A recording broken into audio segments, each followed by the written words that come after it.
Olá, sou Hitomi Miura Nakagawa, sócia fundadora e médica da Gênesis, Centro de Assistência em Reprodução Humana, em Brasília. Hoje, nós vamos conversar um pouco a respeito de estimulação ovariana controlada, ou hiperestímulo ovariano controlado, que suscita muitas dúvidas no dia a dia do nosso consultório. Então, eu vou tentar compartilhar um pouquinho da experiência e tentar responder as perguntas mais frequentes. A estimulação ovariana controlada é um tratamento farmacológico para fazer com que haja o desenvolvimento dos folículos ovarianos, que eles fiquem maduros. Para que eles servem?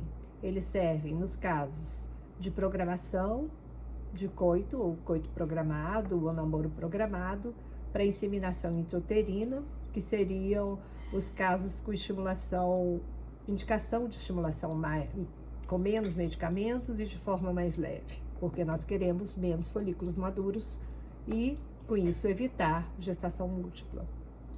Porém, nos casos de reprodução assistida ou fertilização in vitro, essa estimulação tem que ser mais intensa para que tenhamos mais óvulos maduros passíveis de serem inseminados em laboratório e formar um número adequado de embriões. Portanto, no máximo, nós queremos 2 a 3 folículos maduros, que são onde os óvulos estão contidos, né, que parecem umas bolhas d'água dentro do ovário. E no caso da fertilização in vitro, portanto, nós esperamos ter um máximo de óvulos maduros daquele ciclo. Nós sabemos que em torno do período menstrual, temos vários folículos em desenvolvimento passíveis de responderem à estimulação ovariana, esse tratamento medicamentoso. E que esses folículos, se ocorre o ciclo natural, um somente matura e o restante degenera. Portanto, desse lote que vai estar destinado a degenerar, é que tenta se resgatar o máximo de folículos. Então, uma das perguntas frequentes que ocorre é: estimular o ovário várias vezes, nós vamos reduzir a reserva de óvulos ou entrar para a menopausa mais precocemente?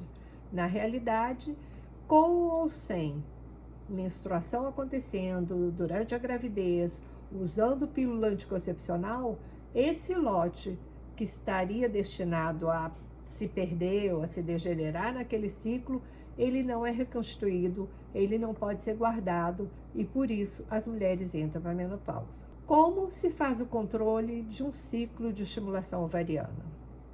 Faz, primeiro, uma ultrassonografia pélvica, geralmente via transvaginal, para ver se não existe risco residual de um ciclo anterior que poderia estar produzindo hormônio e interferir com o ciclo, né, que nós estamos tentando estimular. Depois, se não há esse cisto e o ovário tem folículos menores do que 10 milímetros em média, nós podemos liberar para que se inicie a estimulação ovariana.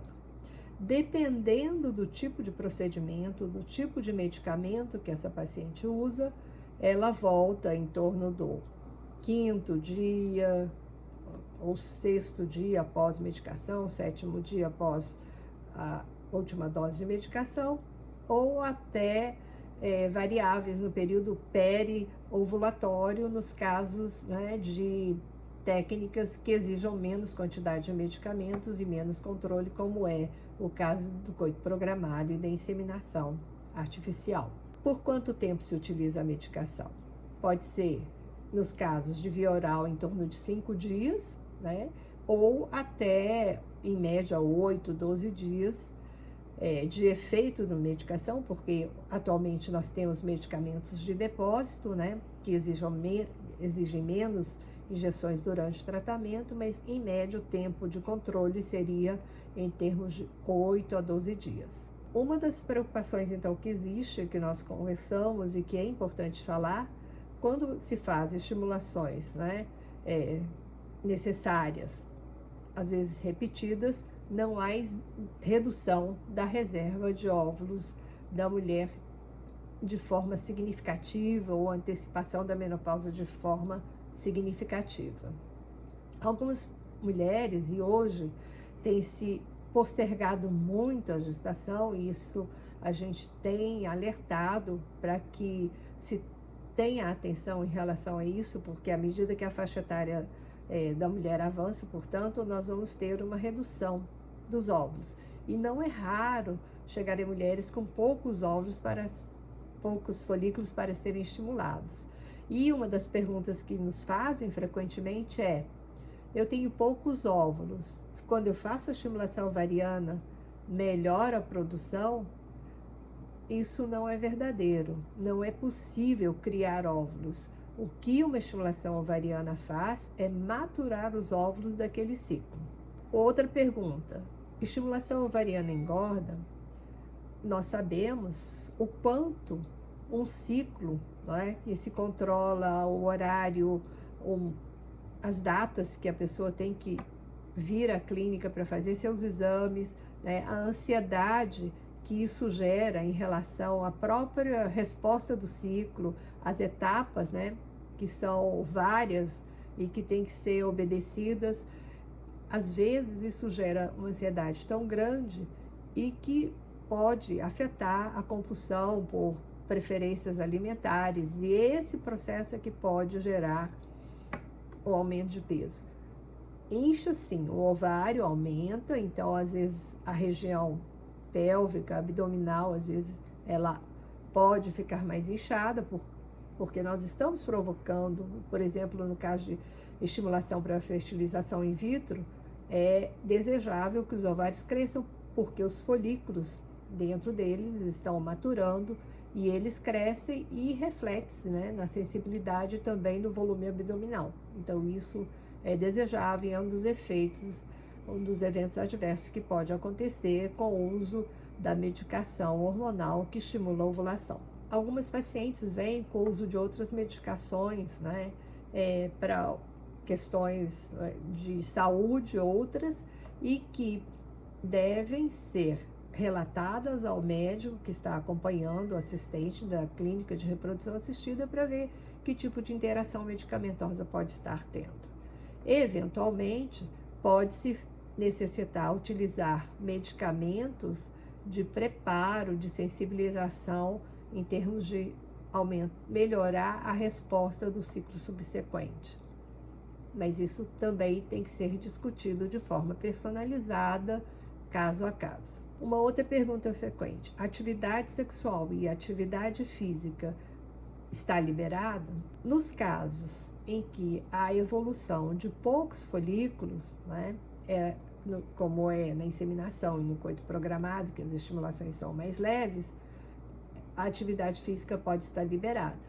Porém, nos casos em tipo de reprodução assistida, da fertilização in vitro, em que há um hiperestímulo ovariano, o ovário realmente cresce, ele incha, fica pesado, pode dar alguma distensão do ligamento ovariano e, nos casos mais graves, dependendo do tipo de atividade física, ocorrer, e nos casos extremos, até torção ovariana. Então, nos casos em que há uma hiperestimulação para a produção de maior número de óvulos, geralmente restringe-se o tipo de atividade física.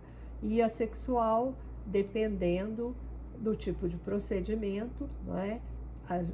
Está liberada até, e também de acordo com a sensibilidade da pessoa. Outro aspecto, nós aqui em Brasília principalmente temos muitos pacientes, não é? Em trabalho público e que viajam frequentemente, por exemplo, temos muitas embaixadas e nos perguntam: será que nós pode viajar? Dependendo do tipo de procedimento e a data, né, esperada para coleta de óvulos, o retorno para a monitorização da ovulação, esses ajustes devem ser feitos antes de se iniciar o ciclo de estimulação ovariana. Bem, estou à disposição. Se tiver algumas dúvidas, pode entrar no nosso site e encaminhar que procuraremos trocar as nossas experiências e também responder com o máximo de informações cientificamente respaldadas. Muito obrigada.